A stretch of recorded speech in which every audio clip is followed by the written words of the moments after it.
Day 16 Sales Copy Framework with the theme Write the One Honest Page, and the focus is Lead with Honesty, Sell with Story. Hello, Coach Bell here. Kumusta ka na? Kape muna dyan habang tayo'y magsusulat uli. And today, tulungan natin ang sarili natin at ang future readers mo to write the most heartfelt sales page ever. Walang eklabu, walang hard sell, walang limited slots only na panggigigil. Just one honest page, isang kwento kung bakit sulit ang ebook mo sa tamang tao. This is what I call the one honest page, at ginagamit ito ng mga ethical digital entrepreneurs na hindi marunong mambudol pero consistent pa rin magka-sales. Bakit? Kasi yung kwento nila ang nagbebenta at promise, kaya mo to. Hindi mo kailangang maging pro copywriter, kailangan mo lang maging totoo. So today, hatiin natin ang honest page mo sa 3 parts lang. Super simple. Part 1. Problem. Mag-umpisa tayo sa struggle ng reader mo. Yung tipo bang, naranasan mo na ba yung feeling na gusto mong magsulat ng ebook, pero parang ang utak mo ay may 73 tabs na nakabukas tapos lahat sila loading? Or maybe, ganito. Gustong-gusto mong magsimula pero parang may bumubulong sa'yo na baka walang bumili, baka hindi ka credible, baka pangit ang gawa mo. Ganyan din ang feeling ng maraming beginner writers. Hindi sila tamad, take note, overwhelmed lang. Ang dami kasi nating gustong sabihin pero hindi natin alam kung saan magsisimula. So, tulungan natin silang makita ang sarili nila sa simula pa lang ng page mo. Part 2, Solution. Dito mo naman ikukwento ang mini transformation story mo. Yung tipong, alam mo, ganyan din ako dati. Gusto kong magsulat, pero every time I open my laptop, nauuwi ako sa pag-tiktok at pag-order ng milk tea. Pero one day, nung nag-click lang ako, sinimulan ko sa 1 paragraph a day. Natuto akong i-trust or magtiwala sa boses ko. Hindi pa perfect, pero it felt real. At doon nagsimula lahat hanggang sa natapos ko ang ebook na di ko akalaing kaya ko palang buuin. So yun, share mo lang yung turning point mo, yung aha moment mo, kasi yan yung magbibigay pag-asa sa reader mo. Kasi kung nagawa mo, pwede rin nilang magawa. And part 3, shortcut. Now, dito ka na mag-i-introduce ng offer mo. Pero hindi pushy ha.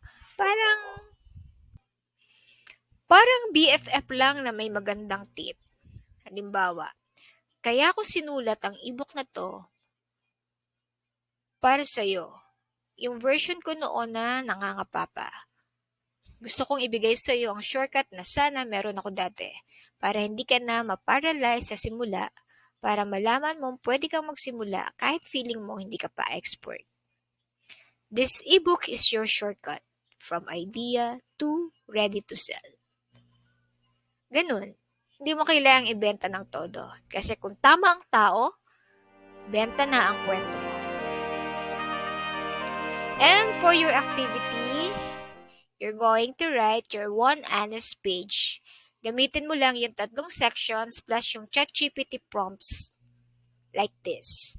So, para sa section 1, which is the problem, ito yung prompt na gagamitin mo. I-paste mo lang, copy-paste mo lang sa ChatGPT. And here's the prompt.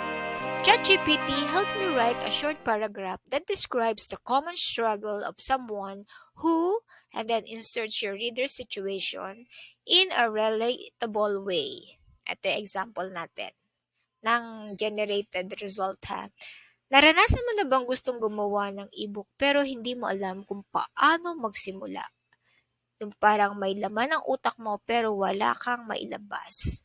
Tapos habang lahat busy sa paggawa ng reels, ikaw naguguluhan kung may space ka pa sa digital world. Now, section 2, the solution or your story. Ito yung prompt. ChatGPT, write a mini story of how I overcame and then insert your challenge, showing my turning point. Ito yung example. Ganyan din ako dati. Ang dami kong self-doubt. Pero nung natutunan ko yung Bell Method, natutunan ko ring maging klaro. Hindi lang sa sulat ko, kundi pati sa purpose ko. And then unti-unti natapos ko ang ebook ko. Hindi perfect, pero proud ako. Kasi ako yun. Hindi kopya ng iba. And then for section 3, the shortcut or your offer. And this is the prompt. ChatGPT helped me write a paragraph inviting the reader to check out my ebook as a shortcut to the solution I found. Ito example. Kaya ako sinulat ang ebook na to para sa'yo na baka katulad mo rin dati, daming gusto pero walang guide. And I want this to be your starting point. Kasi minsan, kailangan lang natin ng konting tulak at tamang format para makasugod. And for today's checklist or your task to do, first, identify your reader's main struggle. Balikan mo lang yung mga nauna nating output. And then, write your short personal transformation story. And then, position your ebook as a shortcut. And then, lastly, draft your one honest page in Google Docs. Okay, so ganun. Huwag kang kabahan kung parang ang simple ng page mo. Kasi yan ang goal. Hindi mo kailangan magmukhang expert. Ang kailangan mo lang maging totoo. And remember, authenticity converts better than perfection. And real stories speak louder than hype.